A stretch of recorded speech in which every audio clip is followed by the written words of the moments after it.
আজকের এই মডার্ন দুনিয়ায় একটা সত্যিকারের ইসলামী রাষ্ট্র গড়া কি আসলেই সম্ভব, নাকি এই আইডিয়াটাই একটা অসম্ভব ধাঁধার মতো?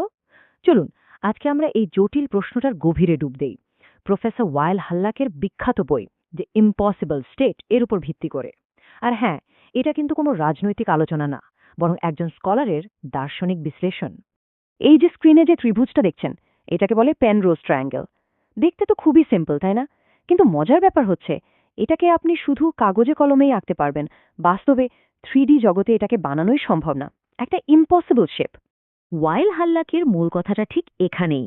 উনি বলছেন, এই অসম্ভব ত্রিভুজটার মতোই আজকের দিনের যে মডার্ন স্টেট বা রাষ্ট্র ব্যবস্থা, তার কাঠামোর ভেতর একটা আসল ইসলামী রাষ্ট্র তৈরি করাও একরকম অসম্ভব। খুবই সাহসী একটা দাবি, তাই না? চলুন তো একটু ভেঙে দেখি উনি কেন এমনটা বলছেন। তো কেন এই দাবিটা এত আলোড়ন তৈরি করেছে? কারণ ওয়াইল হাল্লাক উনি কলাম্বিয়া ইউনিভার্সিটির একজন অধ্যাপক এবং ইসলামিক আইনের ওপর বিশ্বের অন্যতম একজন বিশেষজ্ঞ। আর তিনি বলছেন, সমস্যাটা ইসলাম বা মুসলিমদের মধ্যে না, আসল সমস্যাটা লুকিয়ে আছে এই মডার্ন স্টেট বা রাষ্ট্র জিনিসটা ধারণার মধ্যেই। আর এই কথাটা হচ্ছে তার পুরো আলোচনার একেবারে কেন্দ্রবিন্দু।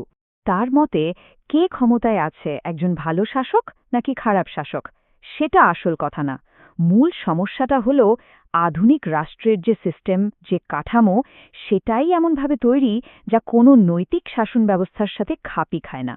এখন আমাদের বুঝতে হবে, হাল্লাক কিন্তু দুটো ভিন্ন পলিসির কথা বলছেন না। উনি আসলে দুটো সম্পূর্ণ ভিন্ন জগতের কথা বলছেন। অনেকটা দুটো আলাদা অপারেটিং সিস্টেমের মতো। একদিকে আছে আমাদের পরিচিত এই মডার্ন স্টেট, আর অন্যদিকে আছে প্রাক আধুনিক ইসলামিক শাসন ব্যবস্থা। এই দুটো জিনিস মোটেও এক নয়। এই টেবিলটা একটু খেয়াল করলে ব্যাপারটা একেবারে পরিষ্কার হয়ে যাবে। দেখুন, পার্থক্যগুলো কত আকাশ পাতাল।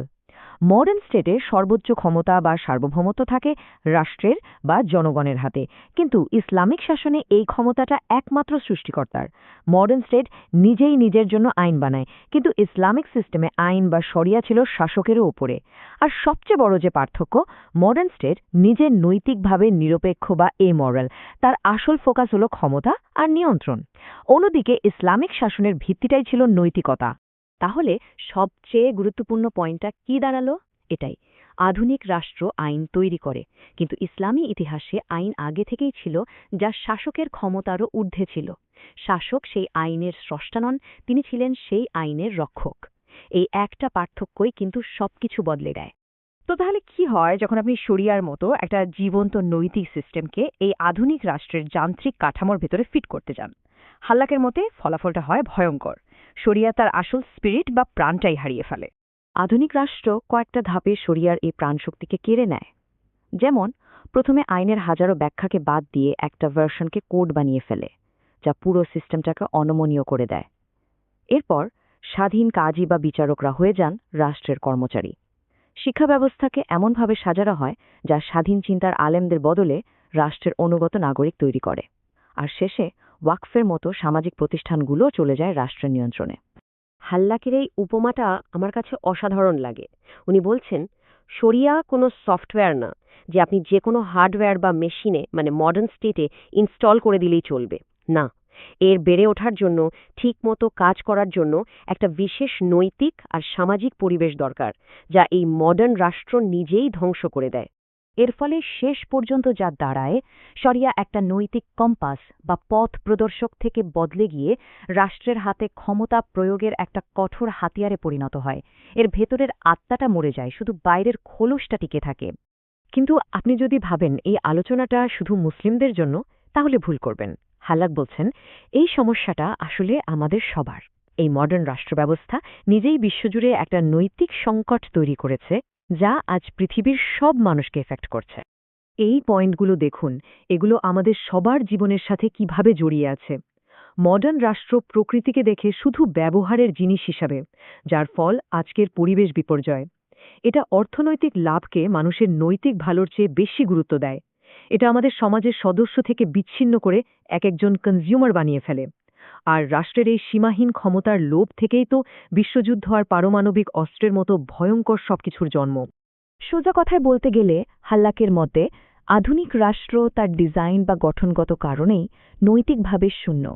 এর মূল উদ্দেশ্য ক্ষমতা, নিয়ন্ত্রণ আর অর্থনৈতিক প্রবৃদ্ধি, মানুষের নৈতিক কল্যাণ এর প্রায়োরিটি লিস্টে নেই।